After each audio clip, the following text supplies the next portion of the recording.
Saludamos a la ministra de Salud, Jimena Aguilera, en contacto con Mesa Central esta mañana. ¿Cómo está, Jimena? Buenos días. Hola, buenos días, Carolina. Estamos preocupados por las cifras del COVID y por esta amenaza que ya es realidad en varios países, que es la variante BF7 de la cepa Omicron, conocida como Minotauro. Todavía no llega a Chile, hay certeza de eso, porque hay quienes consideran que sí. El director del Instituto de Salud Pública, Heriberto García, estimaba que en mayo ya había presencia de esta variante. Sí, efectivamente, la variante ya se ha detectado acá. Ayer me preguntaron, yo dije que ya había aquí estaba hace ya varias semanas. Lo que pasa es que primero se detecta en viajeros y después se detecta en transmisión comunitaria. Pero sí ha entrado porque, como decía también yo ayer cuando me entrevistaron, estas variantes son muy transmisibles, entonces la posibilidad de detenerlas y evitar que ingresen es muy remota. Nosotros estamos con todo el mundo, en el fondo está con un predominio de prácticamente de las mismas variantes, y uno ve que surgen en un lugar y empiezan a pasar hacia otros países. Lo importante es que nosotros tengamos un nivel de protección a través de las vacunas y además de la inmunidad natural que han adquirido las personas a Ya, través de la enfermedad, ya le voy a preguntar que de eso, ministra, producen pero un menor impacto de la circulación de estas nuevas variantes. por cierto, pero ¿ya hay contagio y ya hay transmisión comunitaria de esta variante? No estoy segura si de la F7, de una de las dos ya ha habido transmisión comunitaria. Claro, porque las dos últimas, las que están causando preocupación, son la BF7, De- que es la y la BA5.2. y la BA5.2.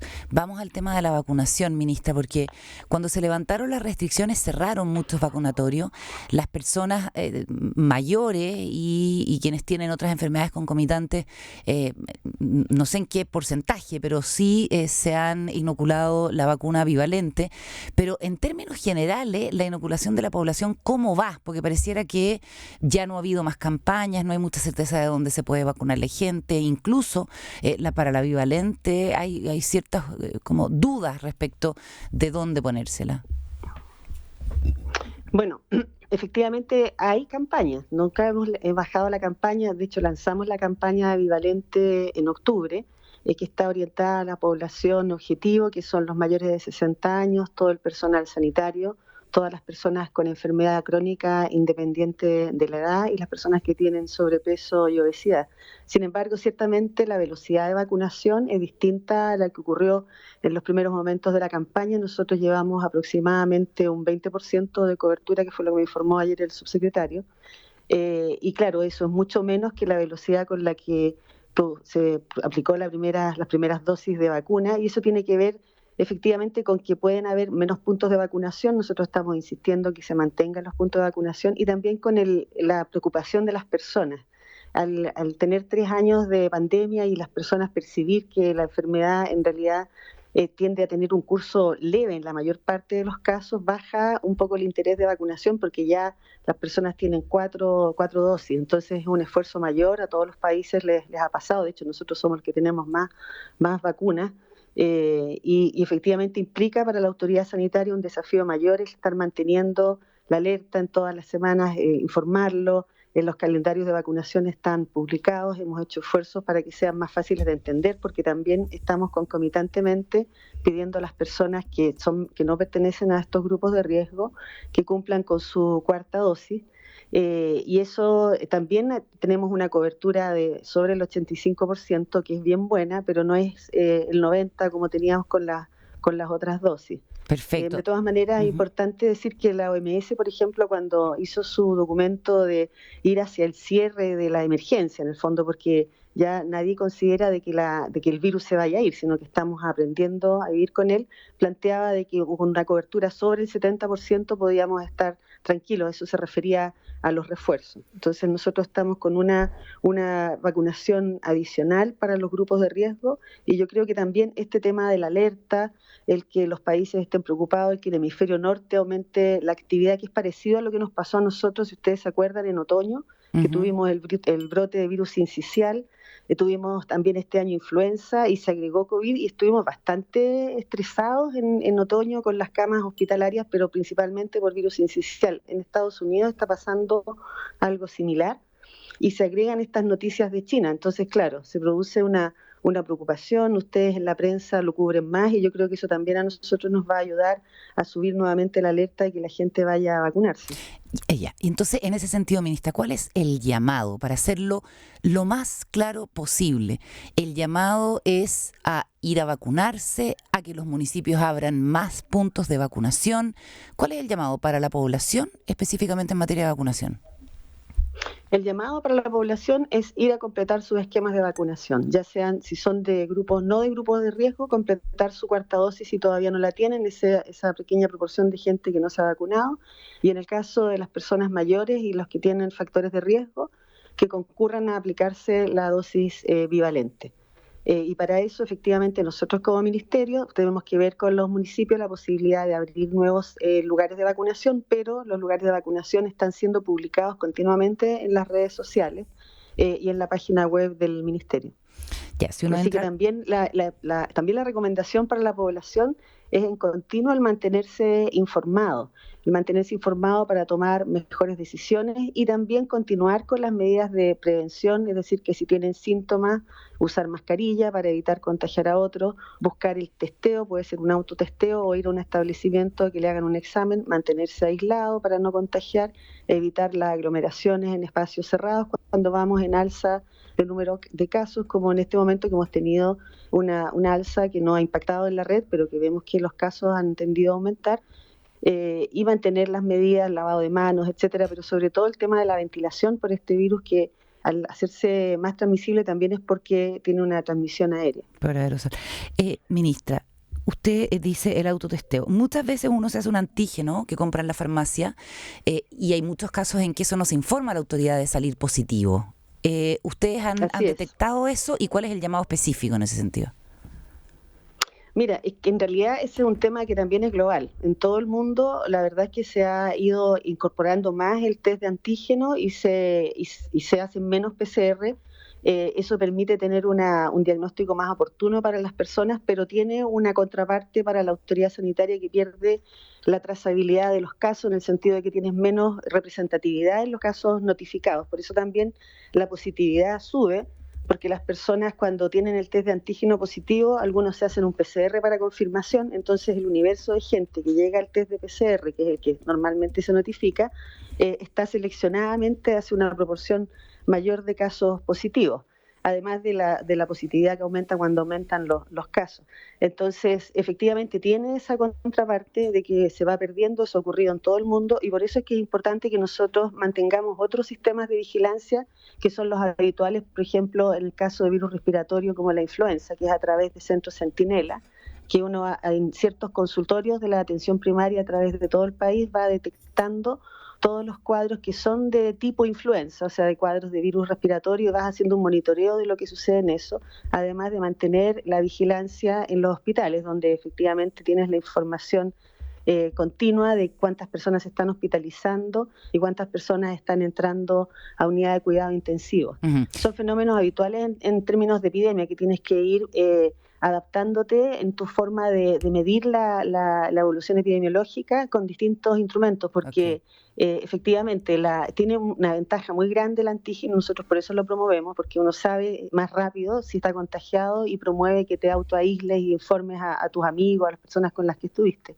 Pero en todo el mundo ha pasado eso, que se reduce la posibilidad de monitoreo y por lo tanto uno tiene que ver tiene que tener a la vista más cifras, más otros elementos para tener una perspectiva mayor de qué es lo que está pasando con la dinámica de la enfermedad. Déjeme preguntarle, ministra, estamos con la ministra de Salud, Jimena Aguilera, por esta convocatoria que usted hace a la Comisión Nacional de Respuesta Pandémica para enfrentar este nuevo escenario y las recomendaciones concretas que se hacen sobre todo para hacerle seguimiento a pasajeros que vienen desde China. ¿Cuáles son las nuevas restricciones en el plan de fronteras protegidas que se aplican a partir del 1 de enero?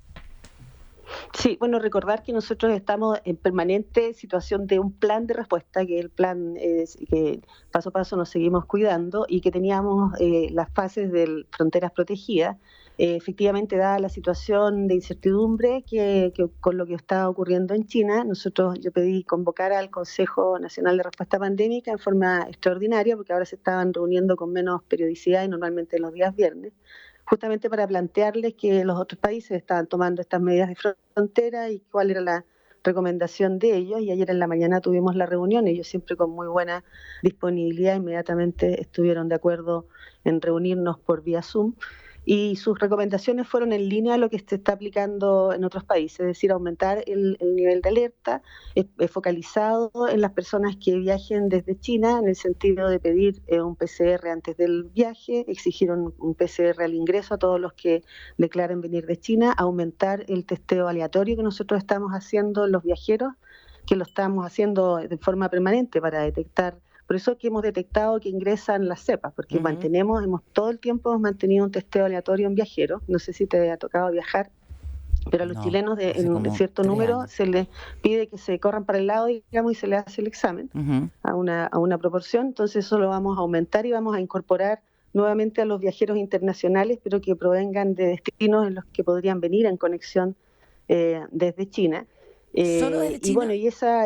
Si tú detectas a alguien que está positivo, obviamente le tienes que indicar un aislamiento por 5 días. En realidad son ese tipo de medidas, y yo también he explicado que estas medidas son para detectar mejor qué es lo que está entrando, para tener una mejor capacidad de observación, para tener una contención inicial, pero de ninguna manera uno con este virus y con las características que hoy día tiene puede plantear el que va a mantenerse ajeno a la circulación mundial de una variante, que es como un poco lo que se ha comprobado con China, de que a pesar de todo su esfuerzo de tener una estrategia de COVID-0, finalmente la evolución del virus lo ha demostrado que a la larga es imposible mantenerse así, porque es un país continental, el virus es muy transmisible, y han debido de alguna forma dejar de lado su estrategia de COVID-0. ¿Solamente viajeros desde China o en conexión desde China, o también hay otros países de origen cuyos pasajeros debieran someterse a esta revisión? Nosotros vamos a pedirle a las personas que vengan en conexión desde China, porque no tenemos vuelos directos de China, y a las personas que vienen en barcos que provengan de China, que se les haga el examen, pero también, como mencionaba, en forma aleatoria, o sea, al azar. Perfecto. A todos los viajeros se les va a hacer examen. ¿Y hay residencias sanitarias para las personas que tienen que aislarse? Sí, por supuesto. Eso, en la medida que nosotros indicamos esa medida, justamente tenemos que, lo primero es asegurar dónde tener un lugar, vamos a enviar a las personas, claro. Entiendo. Sí. Me queda una duda, ministra. No sabemos, o usted no sabe, no nos puede informar en este momento, si es que hay ya transmisión comunitaria de esta variante BF7 conocida como Minotauro en el país. Mire, yo primero los nombres comerciales, o sea, los nombres como de fantasía de los virus, considero que no es muy bueno usarlos, porque en algún momento le pusieron a una variante un nombre atroz, que era perro del infierno, y que era simplemente porque van poniendo los nombres de las constelaciones, que en ese caso resultó el cancerbero, y eso genera mucha preocupación. Respecto a si está circulando, yo sé que las 2 cepas ya se detectaron. Si está circulando de forma comunitaria, tendría que preguntarle al ISP, porque en este momento no tengo ese dato como para decirle cuál de las 2 es la que se ha detectado a nivel comunitario. Es importante la distinción, ¿no? Si es una persona que viene de afuera y se aísla, o si ya está, digamos, circulando en la comunidad. No es tan relevante en el sentido de que nosotros, al estar en una situación de fronteras abiertas, al igual que todo el resto del mundo, vamos a ir detectando, y lo hemos ido viendo. ¿Te acuerdas cuando apareció que fue bien llamativo, el perro del infierno? Decían, bueno, esto va a llegar, ¿qué va a pasar? Bueno, va a llegar, llegó, empieza a transmitirse en forma comunitaria, no siempre predomina en la comunidad, a veces sigue predominando alguna de las otras cepas. Pero todo eso en el fondo tiene que ver con el contexto epidemiológico, el contexto inmunológico de la población, en el sentido de que nosotros lo que más nos preocupa, además de estar viendo que efectivamente sí ingresó, es cuál es el impacto que se está teniendo en el número de casos y en las hospitalizaciones. Por el momento el número de casos en estas últimas semanas ha ido aumentando en un 10-11%, sin embargo no se ha visto un impacto en la red asistencial, y Perfecto. Eso es lo más relevante para nosotros, efectivamente monitorear, independiente de la cepa y del nombre que se le ponga, efectivamente qué es lo que está pasando con el impacto a nivel de las hospitalizaciones, porque eso es lo que nos va de alguna forma a dirigir respecto a otras medidas, más que la variante, porque hemos tenido muchas variantes. Por supuesto, y además uno entiende que son altamente contagiosas, no necesariamente que provocan un mayor agravamiento y especialmente por el tema de la vacunación que tenemos en la población. Ministra, yo sé que la tengo que liberar, pero... Sí, efectivamente no se ha detectado, en estas cepas, las dos, no se ha detectado que tengan una mayor gravedad. Perfecto. La única cepa que efectivamente tuvo mayor gravedad fue cuando surgió la cepa Delta. Esa sí tuvo cuadros más graves, que eso fue ya hace más de un año. Esa cepa sí que nos significó a nosotros un impacto mayor, pero después las siguientes, cuando empieza a predominar Omicron, que ya lleva mucho tiempo predominando a nivel global, empieza a demostrarse que efectivamente nunca ha logrado tener una gravedad mayor que las cepas que están circulando, y lo otro, la característica que tiene, que produce reinfección en las personas, todas las cepas que derivan de Omicron reinfectan, o sea, si uno se infectó se puede volver a infectar porque evaden la respuesta inmune que uno ya provocó, pero aún así la protección de las vacunas permite que, a pesar de que uno se reinfecte, tenga un curso más leve del que tendrías de no estar vacunado. Le entiendo. Entonces, por eso nosotros insistimos tanto en que, si bien no tenemos vacunas capaces de evitar la infección y la gente se va a seguir infectando, y en la medida que apliquen medidas de precaución, las mascarillas, etcétera, sí hemos logrado que a pesar de que tengamos olas y que hemos tenido sucesivas olitas, en realidad después de que pasamos a la fase de apertura, no haya tenido un impacto en la red, y esperamos seguir en ese comportamiento. Ahora, si nosotros detectamos cualquier modificación de esto, que empieza a haber impacto en las hospitalizaciones, por supuesto que vamos a cambiar nuestra fase del paso, seguimos cuidando. Ministra Aguilera, ahora sí lo último, hay incertidumbre por lo que vaya a ocurrir con las ISAPRES, los 3 millones de afiliados a este sistema privado de salud. El presidente Boric me dijo hace un par de días que eso era algo que estaba viendo el Ministerio de Salud y la Superintendencia de Salud. ¿Hay algún anuncio en ese sentido, eventualmente una ley corta para evitar los efectos de este fallo de la Corte Suprema? El presidente descartaba una especie de salvataje financiero a las ISAPRES, pero ¿qué se va a hacer en ese sentido para evitar que 3 millones de afiliados se queden sin cobertura de salud? Bueno, como dijo el presidente, nuestra preocupación siempre va a ser las personas y que tengan una sensación de seguridad y que sepan que no van a estar desprotegidos. Nosotros como ministerio, este tema radica en la Superintendencia de Salud. La Corte Suprema le indicó a la Superintendencia que defina el mecanismo por el cual se va a dar cumplimiento a este fallo. Este es un fallo que viene a cerrar un vacío normativo que había desde que la tabla de factores, el Tribunal Constitucional en el 2010 la declaró inconstitucional, y ahora la Corte Suprema le dice a la Superintendencia de las ISAPRES aplique la tabla de factores que tenía la Superintendencia desde el 2019, y como es un fallo complejo porque tiene que llevar todos los planes a esa tabla, le da un plazo de 6 meses a la Superintendencia para definir el mecanismo por el cual se va a dar cumplimiento a este fallo. Yo como ministra, por supuesto que he estado encima del tema, pidiéndole al superintendente que nos defina cuáles van a ser los plazos en los cuales se va a ir y los hitos respecto a cómo se va a establecer el mecanismo de cumplimiento del fallo, y de acuerdo a eso analizando cuáles son los posibles impactos y lo que tendremos que hacer para proteger a la gente. ¿Y cuándo habría novedades de eso?